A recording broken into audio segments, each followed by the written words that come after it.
और लौट आए और गाय से कहा है कि गाय की रक्षा करने वाले कृष्ण और बलराम ही नहीं, कौन सी मुसीबत है जो आप लोग रो रहे हो? तो गाय ने रोकर के कहा है, महाराज मैं कोई साधारण गाय नहीं हूं, मैं तो पृथ्वी हूं, क्यों रो रही हो? पीछे से नंगड़ाता हुआ बैल कहने लगा है, महाराज तुम्हारी जय हो, मैं कोई बैल नहीं, मैं तो धर्म हूं, क्यों रो रहे हो? बोले महाराज ये पीछे आ रहा है ना, एक काला कलूटा जो चांडाल मारता हुआ आ रहा है, यही तो है कलयुग। आगे वो समय आने वाला है कि सगा भाई अपनी बहन को नहीं समझेगा, इस पृथ्वी पर अत्याचार ही अत्याचार छा जाएंगे, कहां जाएंगे हम लोग, इसलिए हम सब छोड़ के यहां से जा रहे हैं। परीक्षित ने मन में विचार किया, न रहेगा बांस न बजेगी बांसुरी, आओ कलयुग को ही मार देते हैं। तलवार उठाई मारने के लिए उद्यत हुए और जैसे ही उद्यत हुए हैं सोई कलयुग ने कहा है, महाराज क्यों मार रहे हो?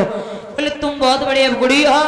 बोले महाराज गुड़ और अवगुड़ तो हर इंसान के अंदर पाए जाते हैं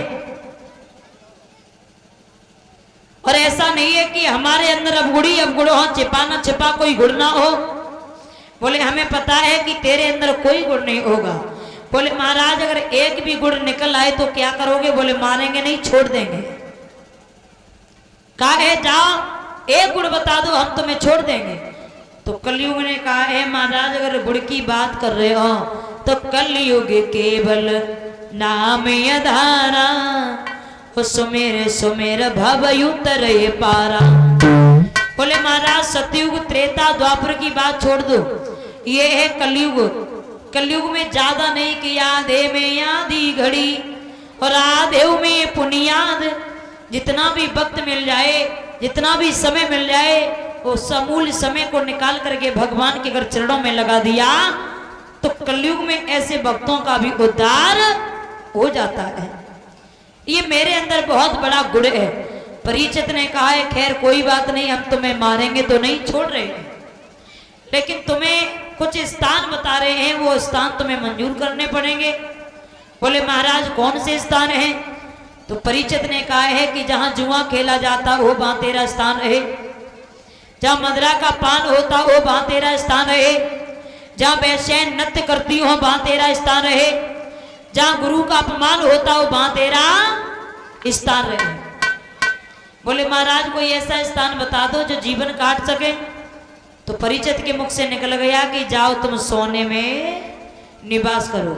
सोने का नाम सुना है, छोटा सा रूप बनाया। परीक्षित जो सर पे मुकुट धारण किए थे, जाकर के आज परीक्षित के सर पे ही कलयुग बैठ गया। और जैसे ही परीक्षित के सर पे सवार हुआ है कलयुग, परीक्षित को बड़ी तेजी से प्यास लगी है, पानी की तलाश करते हुए आगे बढ़े हैं। पानी तो नजर में नहीं आया और आगे बढ़े तो क्या देखा है कि लोमस ऋषि समाधि को लगाए हुए बैठे।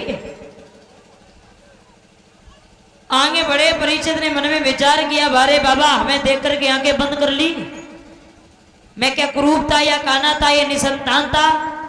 हमें देख करके आंखें बंद की तो की कैसे? मेरा अपमान किया है, अगर मेरा अपमान किया है तो अपमान तुम्हारा भी करेंगे। ऐसा विचार करते हुए महाराज परीक्षित आगे बढ़े हैं। ऐसा ही नहीं,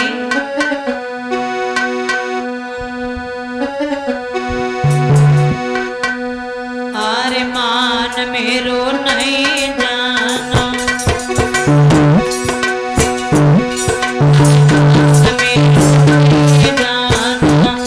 सन्यासी रे मान मेरो नहीं जाना।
परीक्षित ने महाराज मरा हुआ सर्प देखा है, धनुष के बल से उठाया और जाकर के लोमस ऋषि की गर्दन में डाल दिया। लोमस ऋषि के पुत्र श्रृंगी ऋषि को पता चला है कि मेरे बूढ़े पिता का अपमान किया है महाराज परीक्षित ने, श्राप दे दिया कि जाओ महाराज परीक्षित, जो मरा हुआ सर्प पिता की गर्दन में डाला है, मेरा ये श्राप है कि यही सर्प 7वें दिन जीवित होकर के तक्षक बन के तुम्हें डसने के लिए आएगा। लग गया श्राप महाराज परीक्षित को।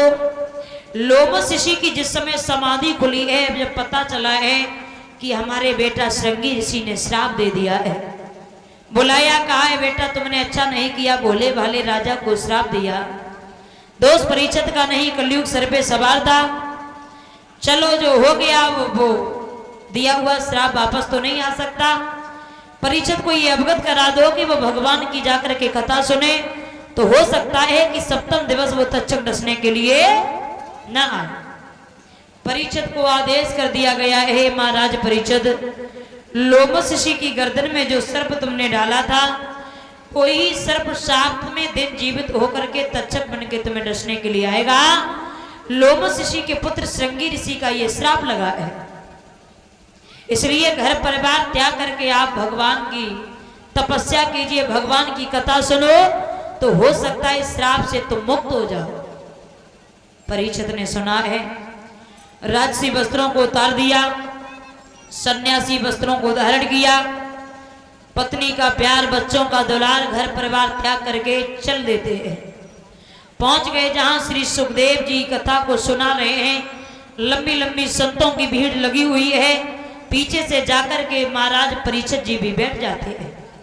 सुखदेव ने देखा, सम्मान किया, आयो महाराज परीक्षित, आ तो गए हो, लेकिन तुम्हें आज बड़ा दुख होगा कि मेरी जिंदगी केवल और केवल 7 दिन की है और सप्तम दिवस मुझे तक्षक डसने के लिए आ जाएगा, लेकिन जाओ, ये तक्षक की औकात नहीं है, अगर तुमने भगवान की कथा को मन से सुन लिया तो तक्षक तुम्हारा पालन बाका नहीं कर सकता है। साथ साथ और समझाया है श्री सुखदेव जी ने और कहा है, महाराज परीक्षित, कथा सुनने आए हो तो कथा सुनने के भी कुछ नियम होते हैं। क्या नियम होते हैं? तो जवाब दिया है, कथा सुनने के ऐसे नियम होते हैं, जब भी कथा में आओ तो कुछ बातें जरा याद करते हुए। कौन सी बातें? तो समझाते हुए बोलिए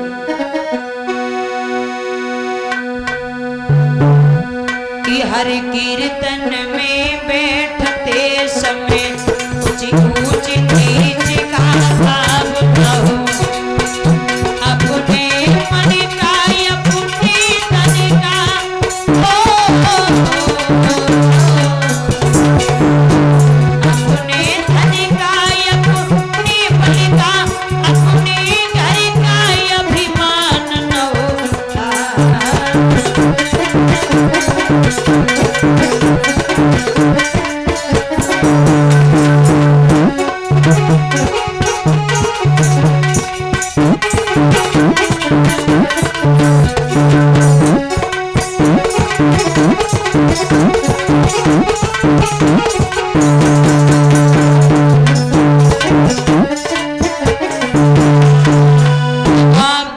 सुखदेव जी ने कहा है, महाराज परीक्षित, हर कीर्तन में बैठते समय कुछ ऊंच नीच का भाव न हो, अपने धन का, अपने बल का, अपने घर का अभिमान न हो। जब भी कथाओं में बैठो तो कभी भी किसी भी प्रकार का घमंड करके मत बैठना। अगर तुम्हारे पास बल है तो बल तुम्हारे लिए, किसी और के लिए नहीं। धन है तो धनवान तुम हो, धन तुम्हारे लिए, किसी और के लिए नहीं है। भगवान ने तुम्हें सुंदरता दी है तो सुंदरता आपके लिए, किसी और के लिए नहीं है। भगवान की कथाओं में जब भी बैठो तो कभी भी किसी भी हुनर पर घमंड करके मत बैठना। और कहा है महाराज, कथा सुनने आते तो सब हैं, लेकिन सब नहीं आते। क्यों? बोले श्रोता भी एक प्रकार के नहीं, श्रोता भी 8 प्रकार के होते हैं। बोले महाराज 8 प्रकार के कैसे? बोले सुनो, समझाते हुए बोले